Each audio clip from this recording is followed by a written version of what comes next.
السلام علیکم ناظرین، میں ہوں کرن ناز۔ اسپیشل ٹرانسمیشن میں آپ کو خوش آمدید کہتی ہوں۔ ایک بار پھر ایک اور بڑا امپورٹنٹ ڈے ہے۔ اوور آل کیا رہا ہے کل پرسوں، اس کی ساری سمری ذرا آپ لوگوں کے ساتھ پہلے شیئر کر دیتی ہوں، پھر ڈسکشن کی طرف چلیں گے۔ اس وقت مجھے نعیم حنیف بھی ساتھ موجود ہیں، حیدر وحید بھی جوائن کر چکے ہیں۔ سب سے پہلے ذرا میں اوور آل آپ کو سمری بتا دیتی ہوں۔ ڈپٹی اسپیکر پنجاب اسمبلی کی رولنگ کے خلاف یہ پرویز الہی کی درخواست پر سماعت ہو رہی ہے۔ اس ساری سماعت کا احوال مسلسل آپ کو ڈیٹیلز دے رہے ہیں، مسلسل آپ کو اپڈیٹس دے رہے ہیں جو ساری چیزیں ہو رہی ہیں۔ اچھا جی، اب ہو یہ رہا ہے کہ کل مسلم لیگ نون کی طرف سے اس بات کا اعلان کیا گیا تھا، ان کے وکلاء کی طرف سے اس بات کا اعلان کیا گیا تھا کہ جو عدالتی کارروائی ہے اس کا بائیکاٹ کیا جائے گا۔ تو آج جب آئے ہیں عرفان قادر صاحب تو انہوں نے اس بات کو بڑا کیٹیگوریکلی بڑا واضح طور پر کہا ہے کہ ہم اپنے بات پر قائم ہیں، اگر یہ بینچ نہیں بنتا ہے تو پھر ہم عدالتی کارروائی کا بائیکاٹ کریں گے، اور اس کے بعد وہ یہاں سے چلے گئے ہیں۔ اب یہ سماعت ہو رہی ہے۔ کل جو استدعا کی گئی تھی، جو درخواست کی گئی تھی، اس کو مسترد کیا گیا، اینڈ دین پھر اس کے بعد آج جو پرویز الہی صاحب کی درخواست ہے اس پر سماعت کا آغاز ہو چکا ہے۔ مہمان ساتھ موجود ہیں، نعیم حنیف صاحب، حیدر وحید صاحب۔ حیدر وحید صاحب، بڑے امپورٹنٹ کوشچنز ہیں جو آج عطا تارڑ صاحب نے بھی ابھی اپنی گفتگو کی، اس میں انہوں نے اٹھائے۔ اس کے ساتھ ساتھ جو دیگر اپوزیشن سائڈ کے لوگ ہیں وہ بھی یہ پریسرز کر رہے ہیں، اس میں بھی بڑے امپورٹنٹ کوشچنز اٹھائے جا رہے ہیں۔ کیا لگ رہا ہے سچویشن آپ کو ایسا محسوس ہو رہا ہے کہ آج یہ معاملہ نمٹ جائے گا یا ابھی بھی پرولونگ کرتا ہوا دکھائی دے رہا ہے؟ کیونکہ موجودہ حکومت ابھی اس موڈ میں نہیں ہے، وہ کہہ رہی ہے کہ اگر ان کا مطالبہ پورا نہیں ہوتا ہے تو وہ آگے معاملے کے ساتھ نہیں انٹرلنک کریں گے، وہ بائیکاٹ کریں گے۔ کیا لگتا ہے آپ کو حیدر صاحب؟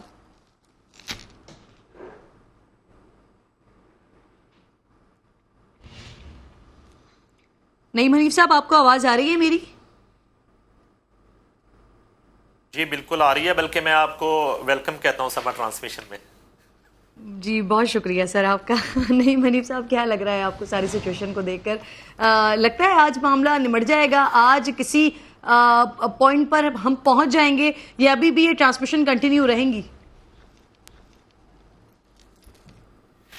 ایک فریق نے بائیکاٹ کر دیا، اب تو کچھ رہ ہی نہیں گیا، اب تو بالکل فیصلہ سنائیں۔ اور میں تو اب یہ سوچ رہا ہوں کہ اس فیصلے کے بعد جو متوقع فیصلہ ہے، تمام پارٹی کے جو ہیڈز ہیں، جیسے مسلم لیگ نون کے صدر ہیں میاں نواز شریف، جے یو ایف کے سربراہ ہیں مولانا فضل الرحمان، پاکستان پیپلز پارٹی کے آصف علی زرداری، اور ایم کیو ایم، اور تمام جو جماعتیں ہیں ملک کی، ان کے جتنے سربراہان ہیں، مجھے لگتا ہے کہ وہ اپنے پارٹی عہدوں سے آج شام تک استعفے دے دیں گے، کیونکہ ان کا پارٹی کا صدر ہونا، پارٹی کا چیئرمین ہونا، پارٹی کا ہیڈ ہونا تو بالکل بے وقت اور بے معنی ہو کے رہ گیا، بجائے وہ پارٹی کا ہیڈ بن کے اور ایک یہ بالکل جس کو کہتے ہیں کہ فرضی عہدہ لے کے وہ پھرتے رہیں، اس سے بہتر ہے کہ وہ ایک ایم پی اے کا الیکشن لڑیں اور پارلیمانی پارٹی میں آ جائیں اور ان کی اہمیت زیادہ ہو جائے تاکہ ان کے فیصلے بھی مانے جائیں، تاکہ ان کا حکم بھی مانا جائے۔ تو میرا نہیں خیال کہ کسی پارٹی کے سربراہ کو اب عہدہ صدر کا یا پارٹی ہیڈ کا عہدہ اپنے پاس رکھنے کی کوئی ضرورت باقی رہ گئی ہے، یا اس کی کوئی افادیت باقی رہ گئی ہے۔ دوسری بات یہ ہے کہ میں نے کل بھی یہ عرض کی تھی کہ فل کورٹ بنانا اس وقت جو ہے وہ خاصا مشکل ہے معزز عدالت کے لیے اور چیف جسٹس صاحب کے لیے، اور اس پہ شاید حیدر صاحب نے یا کسی کولیگ نے یہ فرمایا تھا نہیں وہ ضروری نہیں ہے، وہ اسپین سے بھی جوائن کر سکتے ہیں، لنڈن سے بھی جوائن کر سکتے ہیں۔ ایسا بالکل بھی نہیں ہے۔ کل چیف جسٹس صاحب نے کیٹیگوریکلی کہہ دیا کہ سپتمبر تک فل کورٹ تشکیل دینا ہمارے لیے ممکن نہیں ہے۔ اس کی وجہ یہ ہے کہ کچھ معزز جج صاحبان ملک سے باہر ہیں، اور 4 ججز کی جو ہے وہ تعیناتی کا معاملہ ہے۔ وہ جو تعیناتی کا معاملہ ہے وہ بھی متنازع ہوتا جا رہا ہے۔ کرن، آج جسٹس قاضی فائز عیسیٰ صاحب نے اسپین سے خط لکھ دیا ہے چیف جسٹس آف پاکستان کو، اور تعیناتی کا جو طریقہ کار اختیار کیا جا رہا ہے اس پہ سوالات اٹھا دیے ہیں۔ یہ بریکنگ جو ہے وہ ذوالقرنین نے کی، اسلام آباد سے وہ خط میرے سامنے بھی پڑا ہے، اور انہوں نے کہا ہے کہ 28 جولائی کو جو اجلاس بلایا گیا ہے جوڈیشل کمیشن کا ان 4 ججز کی تعیناتی کے حوالے سے، اس اجلاس کو بھی ملتوی کیا جائے، اس کو مؤخر کیا جائے، تاکہ جب تمام جو ہے وہ ججز وطن واپس آ جائیں اور تمام اس اجلاس میں باقاعدہ بنفس نفیس فزیکل شرکت کر کے تو اپنی رائے دیں، پھر یہ تعیناتیاں کی جائیں. اور انہوں نے سوال اٹھایا ہے کہ سینئر ججز کی نسبت جونیئر ججز کو ترجیح دی جا رہی ہے. تو اس طرح کے معاملات تو چل رہے ہیں. اب اس میں فل کورٹ بنانا جو ہے وہ ظاہر ہے کہ مشکل ہے خاصا، اور اس کے لیے سپتمبر کا انتظار کرنا پڑ رہا ہے. اور معزز عدالت جو ہے وہ اتنا انتظار نہیں کرنا چاہ رہی جو ابھی تک لگ رہا ہے. اور یہی وجہ ہے کہ نظر ثانی کی جو اپیل ابھی دائر کی گئی ہے اس پر بھی مجھے لگتا ہے کہ شاید نظر ثانی نہ ہو پائے، اور حکومتی اتحاد کے جو وکلا ہیں وہ بائیکاٹ کر کے عدالت سے روانہ ہو چکے ہیں. اور اب ایک یک طرفہ اچھا نعیم ساتھی موجود رہی ہے. آپ کو پتہ ہے کہ اب پریسر بھی سب کے ساتھ ساتھ چل رہے ہیں. اس وقت خرم دستگیر صاحب کے بارے میں بتایا جا رہا ہے کہ وہ پریسر کر رہے ہیں، تو ان کی گفتگو سن لیتے ہیں. ہو سکتا ہے کوئی امپورٹنٹ پوائنٹ وہ بھی دے دیں جس کو ہم ڈسکشن کا حصہ بنا لیں. اس حکومت کے آنے سے کم از کم 2 ماہ پہلے اسے ہو جانا چاہیے تھا، لیکن اس میں تاخیر کی گئی.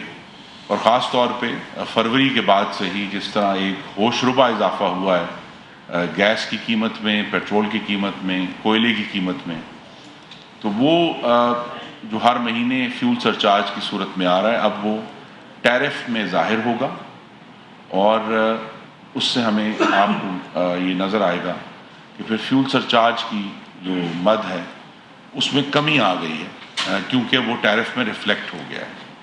اور پاکستان کے جو ہماری تقریباً 1/3 جو کنزیومرز ہیں ان کے اوپر بجلی کی قیمت میں اضافے کا کوئی اثر نہیں ہوگا. میں یہ دہرانا چاہتا ہوں کہ پاکستان کے غریب ترین شہری جو ہیں حکومت ان کا دفاع کر رہی ہے، حکومت ان کا بچاؤ کر رہی ہے.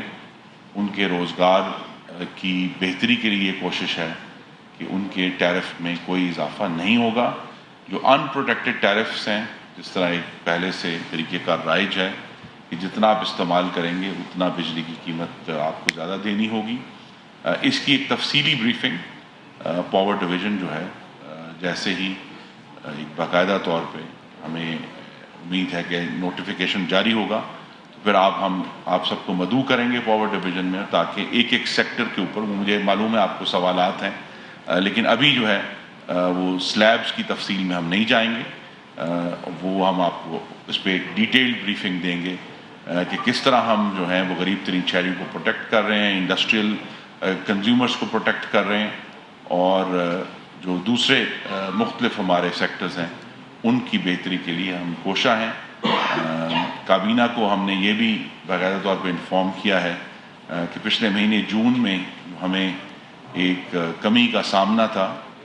کراچی K2 نیوکلیئر پلانٹ جو جس کی ری فیولنگ ہو رہی تھی، میں نے کئی دفعہ اسی کمرے میں آ کے یہ گفتگو کی ہے. اللہ تعالیٰ کے کرم سے اس مہینے کے آغاز سے وہ اب چل پڑا ہے K2 نیوکلیئر، اور وہ اپنی پوری پروڈکشن جو ہے اس کی 1100 میگا واٹ وہ اللہ تعالیٰ کے کرم سے اپنی گرڈ میں ڈال رہا ہے. اسی طرح جو 1 جولائی کو تربیلا کی جو کل پروڈکشن تھی وہ تقریباً 1100 میگا واٹ تھی، لیکن جولائی میں بارشوں سے اور پانی آنے سے ہم نے اس سال کی جو ہائیسٹ پروڈکشن ہے تربیلا کی تقریباً 4500 میگا واٹ وہ بھی حاصل کی ہے. تو وہاں بھی ہمیں بہتری کا امکان واضح طور پہ نظر آیا ہے اور ہم نے اس کو اچیو کیا ہے. جو اہم بات ہے تک ہم حاصل کریں، اور یہی مقصد ہے کہ صارفین کو ہمیں بہت زیادہ اس وقت ایندھن کی قیمت میں اضافہ ہے. آپ مجھ سے بہتر جانتے ہیں کہ حالیہ دنوں میں صرف تیل کی قیمتوں میں کچھ کمی ہوئی ہے، لیکن کوئلہ اور گیس جو ہے، خاص طور پہ گیس جو ہے وہ تقریباً اس وقت بین الاقوامی منڈی میں ناپید ہے. تو اس کے لیے ہمارے پاس جو ہمارے دوست ممالک سے جو ہمارے طویل المدتی ایگریمنٹس ہیں ان کی گیس ہمیں اس وقت آ رہی ہے، لیکن اس سے زیادہ حاصل کرنا مشکل ہوا ہے. یہ تفصیل جو وزیر پیٹرولیم ہے میرے رفیق کار ڈاکٹر مصدق ملک آپ کو بتا دیں گے. لیکن ہماری مستقل کوشش ہے کہ ہم بجلی کی جو فراہمی ہے اور بجلی کی قیمت میں جو یہ اب ایڈجسٹمنٹ ہوئی ہے اس کو اس نظر سے دیکھا گیا ہے کہ غریب ترین شہریوں کی حفاظت، ان کا بچاؤ، اور جو اگلے چند ماہ ضرور مشکل ہیں لیکن نومبر کے بعد سے پھر اس میں کمی آنا شروع ہو جائے گی، جس سے پھر ہم وہ نومبر دسمبر میں جا کے آپ کو نظر آئے گا پاکستان کی جو معیشت ہے اس میں اب استحکام آ گیا، اور بہت سارے ایشوز اس وقت پینڈنگ ہیں بین الاقوامی مالیاتی اداروں سے اور دوسرے بین الاقوامی جو فائنینشیل انسٹیٹیوشنز ہیں ان سے، تو وہ سارے معاملات جو ہیں وہ اگلے چند ہفتوں میں حل ہونے جا رہے ہیں، اور پاکستان کی معیشت جو ہے وہ مستحکم ہونے جا رہی ہے اللہ تعالیٰ کے کرم سے۔ اور جو بجلی کی فراہمی ہے اس میں اتار چڑھاؤ آتا رہتا ہے، ہمیں ضرور کچھ غیر معمولی طور پر معاملات کو دیکھنا پڑا ہے، لیکن ہم نے اس کو سنبھالا دیا ہے، اور پرائم منسٹر شہباز شریف اس کو خود ذاتی طور پر اس کی نگرانی کر رہے ہیں۔ آج صبح بھی ہم نے ان کو ایک رپورٹ کیا، تو سارے معاملات ہیں، ہم اس پر قائم ہیں، اور اب باقی بات ڈاکٹر مصدق ملک کریں گے۔ بہت بہت شکریہ جی۔ میرے خیال میں جو آج کی بات ہے وہ تو خرم دستگیر صاحب نے آپ کے سامنے رکھی دی ہے۔ میں آپ کے سامنے صرف 2-3 نکات رکھوں گا۔ پہلا نکتہ یہ ہے کہ خرم صاحب نے کہا کہ اکتوبر نومبر کے بعد بجلی کی قیمتوں میں کمی آنا شروع ہو جائے گی۔ جو چیزیں ہو چکی ہیں ان پہ تو ہمارا اختیار نہیں ہے، یعنی اگر 3-4 سال کے اندر ایک خاص طریقہ کار سے محکمہ کو چلایا گیا ہے تو اس کے اوپر تو ہمارا اختیار نہیں ہے۔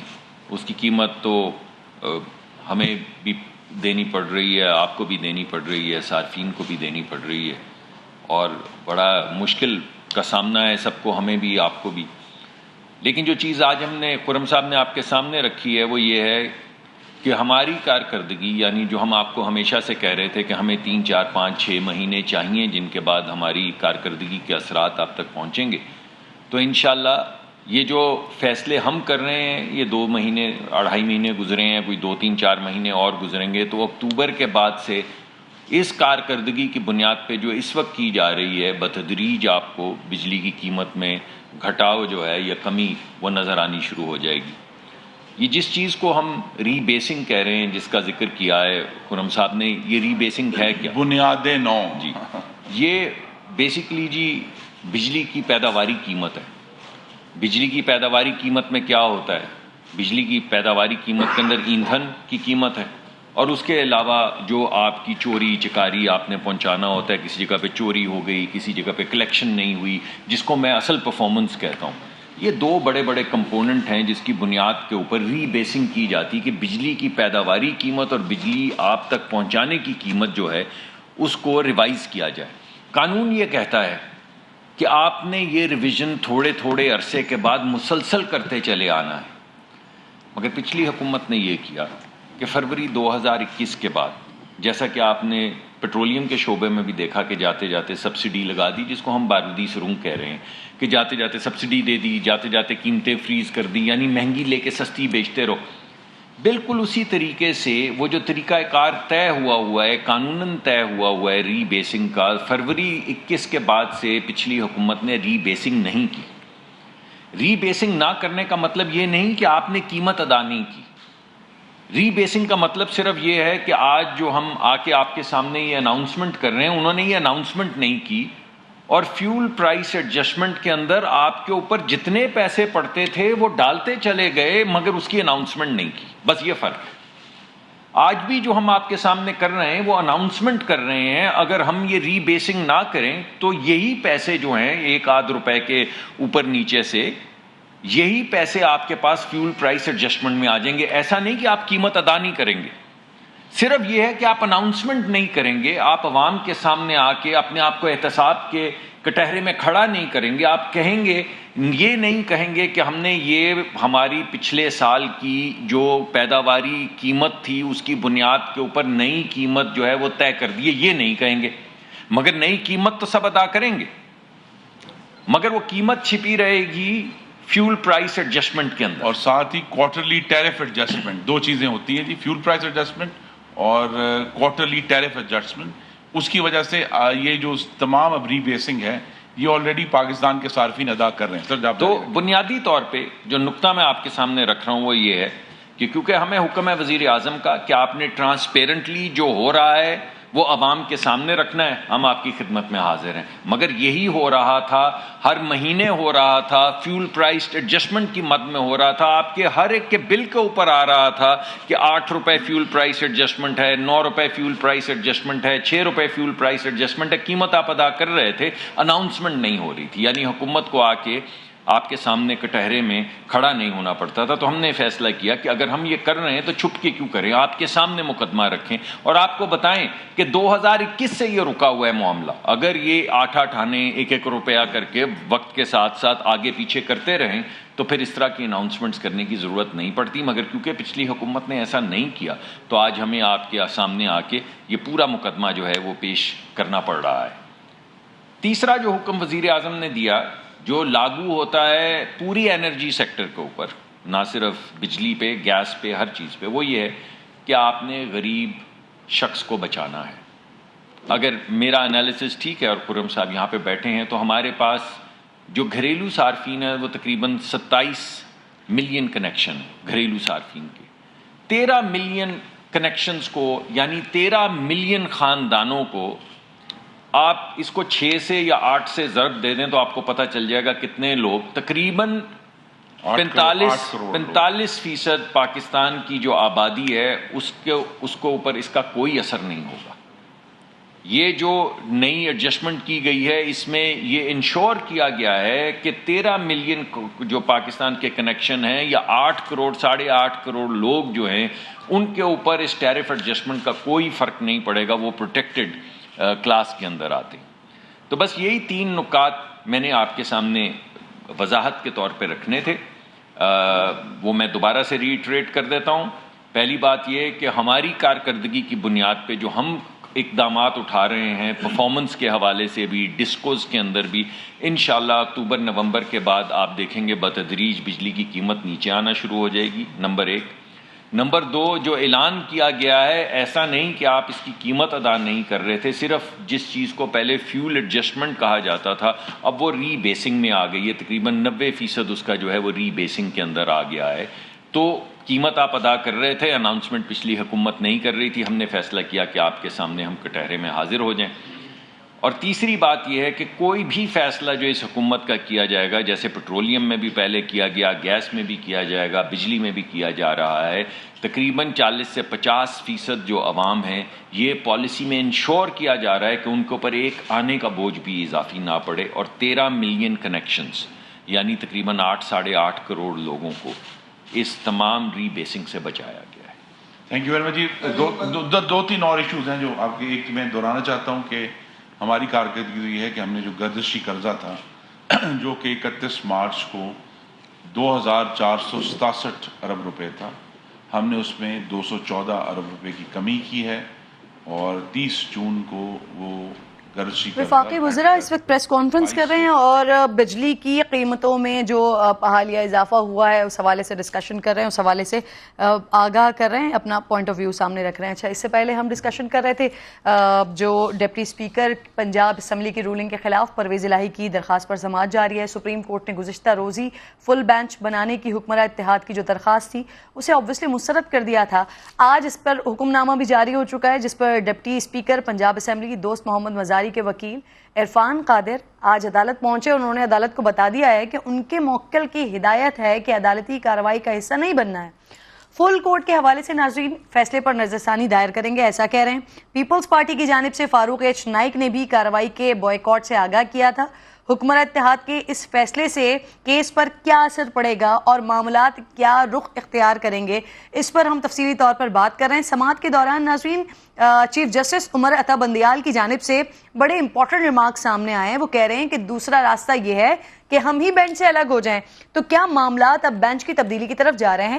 گزشتہ روز حکمران اتحاد نے موجودہ بینچ پر تحفظات کا اظہار کیا تھا اور آج ڈپٹی اسپیکر کے وکیل عرفان قادر یہ کہہ رہے ہیں کہ وہ خود جج رہ چکے ہیں. اگر کسی فریق کو تحفظات ہوتے تھے تو وہ خود فوری طور پر بینچ سے علیحدہ ہو جایا کرتے تھے. اب تحریک انصاف کے پاس کون کون سے آپشنز ہیں؟ کیا وہ پل پل بدلتی صورتحال کے لیے تیار ہیں. عمران خان نے بنی گالہ میں سینئر قیادت کا اجلاس بھی بلا لیا ہے جس میں موجودہ صورتحال پر بات چیت ہوگی. تو سچویشن ٹینس بھی ہے اور تمام جماعتیں اپنے اپنے حساب سے اپنے اپنے لیے اسپیس ڈھونڈنے کی کوشش کر رہی ہیں کہ اگر اس آپشن پر ان کو فیلئر کا سامنا کرنا پڑتا ہے تو پھر ان کے پاس دوسرے مزید کیا آپشنز موجود ہیں. نعیم حنیف صاحب ساتھ موجود ہیں اور حیدر وحید صاحب بھی غالباً مجھے جوائن کر چکے ہیں. حیدر وحید صاحب، میری کچھ مسلم لیگ نون کے لوگوں سے بات ہو رہی تھی تو وہ کہہ رہے ہیں کہ ہم اپنے آپشنز تیار رکھے ہوئے ہیں، اتنی آسانی سے پنجاب نہیں دیں گے. سر کیا لگتا ہے آپ کو، اگر عدالتی معاملات پر جو مسلم لیگ نون ایسا فیل کروا رہی ہے کہ شاید ان کو یہاں پر ڈیفیٹ کا سامنا کرنا پڑ سکتا ہے، تو مزید کیا لگتا ہے آپ کو ان کے پاس کیا اور آپشنز رہ جاتے ہیں؟ ویسے تو پھر گورننس رول بھی لگنے کی بات ہے، اور اگر یہ ووٹ کاؤنٹ ہو جاتے ہیں لیکن اور ججمنٹ جو ہے وہ یہ آ جاتی ہے کہ ان ووٹوں کو کاؤنٹ کرنا ہے، تو حمزہ شہباز جو ہے وہ ابھی تو پھر یہ الیکشن تو پھر ڈکلیئر ہو جائے گا پرویز الہی صاحب کے حق میں. باقی آپشنز جو ہیں وہ کچھ اس سے ہٹ کے بھی ہو سکتے ہیں ان کے پاس میرے خیال سے. لیکن اور اس میں ایک اور امپورٹنٹ کوشچن یہ بھی ہے حیدر، اگر آپ جو یہ بات کر رہے ہیں پرویز الہی صاحب کا، اگر یہ حمزہ شہباز کے ووٹ کم ہوتے ہیں، ان کے ووٹ کاؤنٹ ہو جاتے ہیں، پرویز الہی صاحب بن جاتے ہیں، اور اگر یہ عدالت کی طرف سے آرڈرز آ جائیں یا ان کو یہ آرڈرز مل جائیں کہ یہ اعتماد کا ووٹ لیں، اور اس پر پھر کس کی ہدایت چلے گی؟ کیا پارٹی سربراہ کی ہدایت کو فالو کریں گے یا پارلیمانی پارٹی کے جو لیڈر ہیں ان کی ہدایات کو فالو کریں گے اعتماد کے ووٹ کے لیے؟ سر یہ آپ کا اچھا سوال ہے کرن، لیکن اس کا دار و مدار تو اگین اس کیس کے فیصلے پہ ہے نا، کیونکہ یہ کیس ڈیسائیڈ کر دے گا کہ 63A میں جو ڈائریکشنز ہیں پارلیمنٹری پارٹی کی، کیا پولیٹیکل پارٹی ہیڈ کی ڈائریکشنز کو وہ سمجھا جا سکتا ہے، وہ اس کا حصہ ہیں، اس کے متبادل ہیں. کیا اگر پارٹی ہیڈ، یعنی اس کیس میں یہ تو فیصلہ ہو جائے گا کہ شجاعت صاحب کا جو لیٹر تھا وہ آرٹیکل 63A کے لیے اس زمرے میں آتا تھا پارلیمنٹری پارٹی کی ڈائریکشنز کے یا نہیں، اور اگر اس کا جواب ہوا کہ ہاں آتا تھا تو پھر تو کانفیڈنس کا ووٹ اور ساری چیزوں کا ڈیسیجن جو ہے وہ وہیں سے ہوگا. فار ایگزامپل ڈی سیٹنگ ہے، اگر یہ 10 PMLQ کے لوگ ہیں، آج اگر یہ فیصلہ آ جاتا ہے کہ نہیں PMLQ کے پریزیڈنٹ کا فیصلہ ہی پارلیمنٹری پارٹی کا فیصلہ ڈائریکشن ہے، تو پھر یہ ڈی سیٹ بھی شجاعت صاحب ان کو کر سکتے ہیں انکلوڈنگ پرویز الہی کو. لیکن اگر فیصلہ یہ آ جاتا ہے کہ نہیں پارلیمنٹری پارٹی کا ڈائریکشن پارٹی ہیڈ سے مختلف ہے، تو پھر اس صورت میں شجاعت صاحب جو ہے وہ یہ بھی نہیں کر، ان کو ڈی سیٹ بھی نہیں کر سکیں. ٹھیک. اچھا نعیم حنیف صاحب، یہ سوال بار بار، اور انفیکٹ ابھی عطا تارڑ صاحب بھی کہہ رہے تھے کہ یہ معاملہ جو ہے نا وہ 2 چٹھیوں کا معاملہ ہے. ایک وہ چٹھی جو عمران خان صاحب نے لکھی اور انہوں نے اپنے جو اراکین تھے، جو 25 اراکین تھے، ان کو ہدایات کی، ان کی ہدایت نہیں مانی گئی تو جس کی بنیاد پر وہ ڈی سیٹ ہو گئے. دوسری چٹھی جو چودھری شجاعت صاحب نے لکھی اپنے 10 اراکین کو، ان 10 اراکین نے ان کی بات نہیں مانی، اور اس سے آگے یہ کہ پرویز الہی صاحب اس سارے معاملے کو لے کر عدالت کی جانب چلے گئے. کانٹروڈکشن کیا آ رہا ہے یہاں پر؟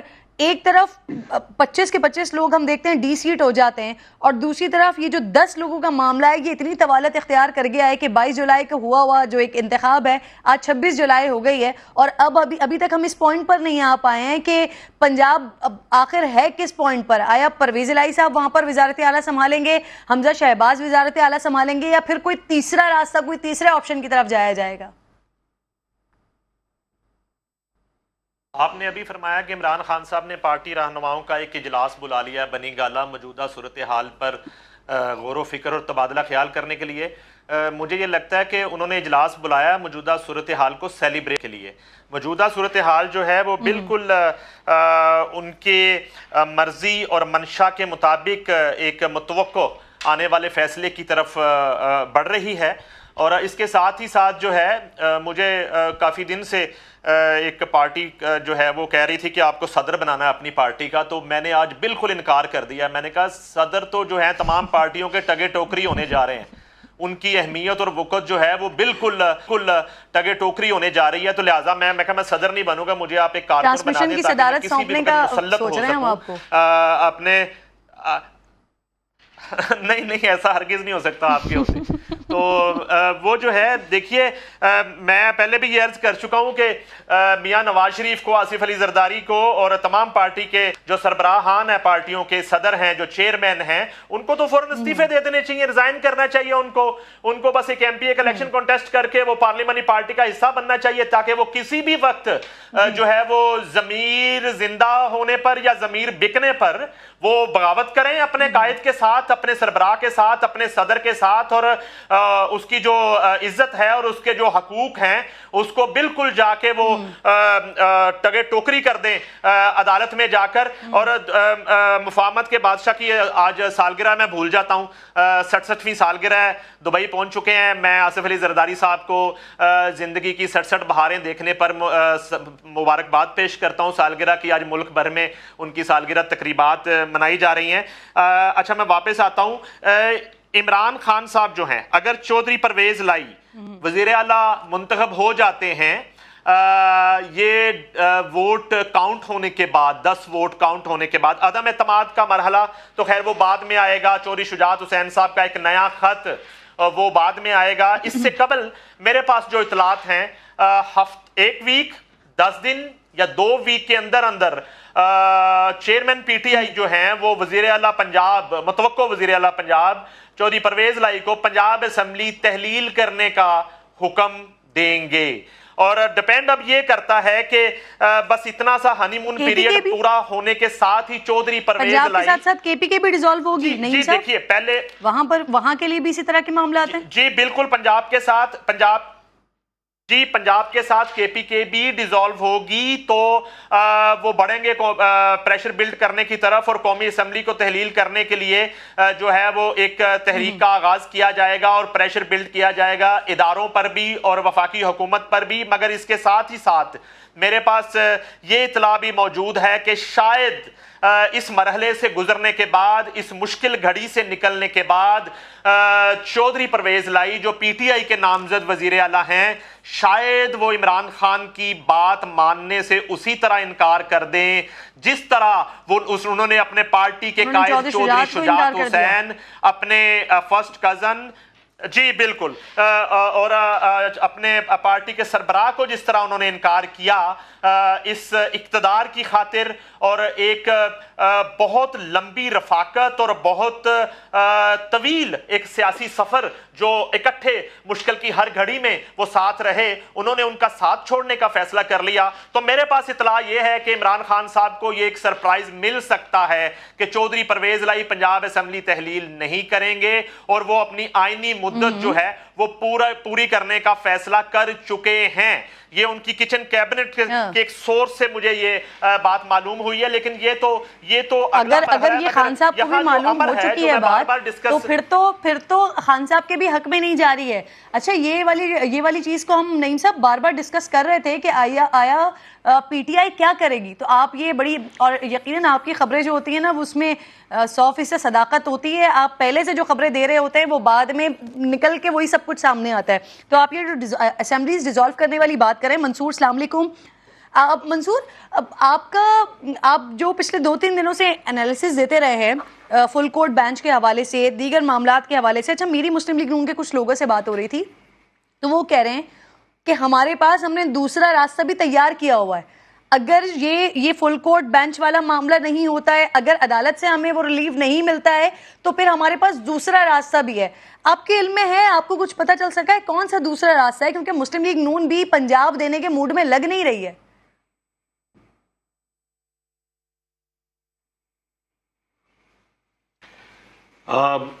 بہت شکریہ کرن. دیکھیے دوسرا راستہ میرے پاس تو فرینکلی سپیکنگ ایسی کوئی خبر نہیں ہے کہ دوسرا راستہ کیا ہو سکتا ہے. لیکن میں ایزمپشنز کے اوپر اگر میں بات کروں تو پاکستان تحریک انصاف کے مختلف سرکلز کے اندر جس چیز کا ایک شک ہے وہ یہ ہے کہ کہیں گورنر راج کی طرف بات نہ چلی جائے. لیکن گورنر راج جو ہے وہ اس طرح لگ نہیں سکتا. وہ اس لیے کیونکہ آپ کو اس سلسلے میں بھی جو ہے وہ جو وہاں کی صوبائی اسمبلی ہوتی ہے اس کی آپ کو ووٹنگ آپ کو کروانی پڑتی ہے اور وہ we are all pretty sure کہ وہ ہوگا نہیں.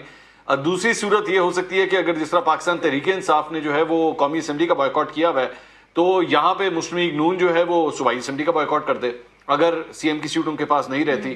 میری نظر میں کل رات کی جو ڈیولپمنٹ ہے، جو تمام اتحادی جماعتوں نے جو اعلان کیا تھا کہ جی ہم بائیکاٹ کریں گے اور آج اس پروسیڈنگز کا حصہ نہیں بنیں گے. میں اس کو ایک ڈفرینٹ اینگل سے دیتا ہوں. میری نظر میں this has more to do with politics. اس کا سیاست سے زیادہ تعلق ہے اور اس کی وجہ یہ ہے کہ آخر کچھ نہ کچھ تو مزاحمت دکھائی جائے نا, کہیں نہ کہیں تو دکھائی جائے.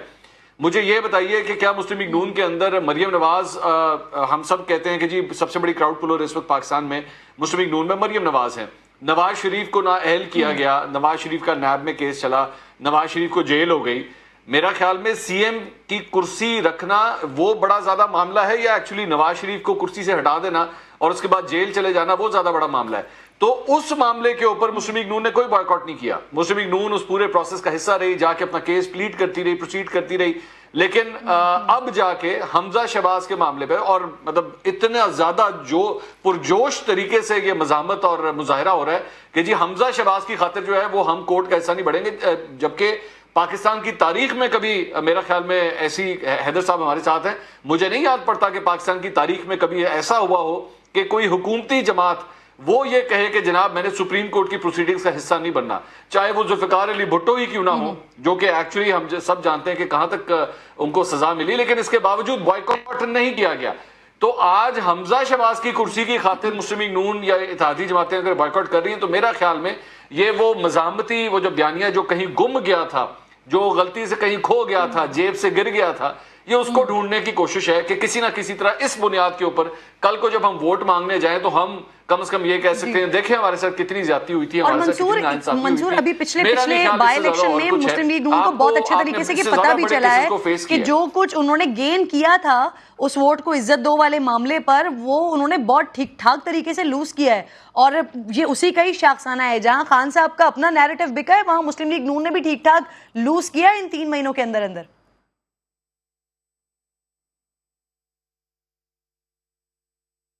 نہیں, آپ بالکل صحیح کہہ رہی ہیں. تو that's what I'm saying کہ ان کو اس بات کا احساس ہوا ہے کہ بھائی یہ دیگ تو ہم نے پکائی تھی, 3.5 پونے 4 سال بیٹھ کے دیگ ہم پکاتے رہے, اینڈ میں آ کے عمران خان صاحب جو ہیں وہ اس کے مزے اڑا رہے ہیں, تو ہمیں ہماری دیگ واپس کی جائے. تو میرا خیال میں یہ سارا کچھ اس وجہ سے ہو رہا ہے. اور زیادہ سے زیادہ دیکھیں کیا ہو جاتا ہے, میں 1 منٹ کے لیے زوم کرتے ہیں کہ اتحادی جماعتیں جو ہیں یہ کورٹ کے اندر ہی رہتی ہیں, پروسیڈنگز کا بائیکاٹ نہ کرتی, کیس چلتا, حمزہ شہباز ہار جاتے, پرویز الہی کو سیٹ مل جاتی, یہی ہونا تھا. مسلم لیگ نون کو جا کے اپوزیشن بینچز پہ بیٹھا پڑنا تھا. تو ہوتا کیا اس سے کیا فرق پڑتا؟ آپ ایک جگہ خود پاکستان تحریک انصاف کو بار بار یہ کہتے ہیں جی قومی اسمبلی میں واپس آئیں, آپ کی جگہ پارلیمنٹ کے اندر ہے, تو خود آپ بیٹھ کے عدالت سے ہی باہر آ گئے. مطلب پارلیمنٹ میں رہنے والی جماعتیں عدالت سے باہر نکل آئی ہیں. تو مسلم لیگ نون کا میں نے کل بھی یہ بات کہی تھی, میرا نہیں خیال یہ کوئی دانش مندانہ قسم کا فیصلہ ہے, لیکن obviously جہاں پہ سیاست آتی ہے وہاں دانش کہیں کھو جاتی ہے, تو یہاں پہ بھی یہی ہوا ہے.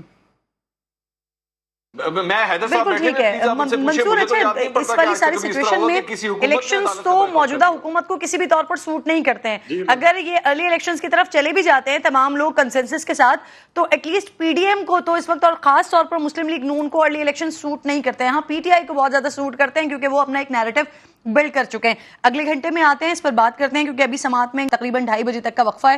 بریک لے رہی ہوں, ہیڈ لائنز کے بعد واپس آتے ہیں.